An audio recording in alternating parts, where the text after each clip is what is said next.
नमस्कार मित्रांनो, term insurance plan म्हणजे प्युअर इन्शुरन्स प्लॅन किंवा ज्याला आपण अवधी विमा असेही बोलू शकतो. टर्म इन्शुरन्स प्लॅन मध्ये मॅच्युरिटीला कुठलीही मॅच्युरिटी व्हॅल्यू दिली जात नाही.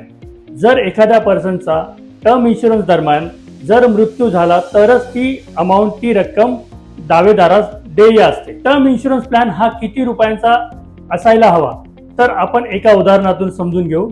जर माझे उत्पन्न वर्षाला 12 लाख रुपयांचे असेल आणि मी पुढील 20 वर्षांसाठी जॉब करणार असेल तर 12 लाख गुणिले पुढील 20 वर्ष म्हणजे 2,40,00,000 रुपयांचा टर्म इन्शुरन्स किंवा त्यापेक्षा अधिकचा टर्म इन्शुरन्स माझ्या ह्युमन लाईफ व्हॅल्यू प्रमाणे असायला हवा.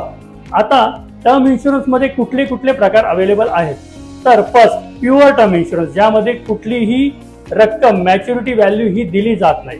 सेकंड ऑप्शन आहे term insurance with return of premium, ज्यामध्ये आपण पॉलिसी दरम्यान जो प्रीमियम भरतो तो आपल्याला रिटर्न मिळणार असतो.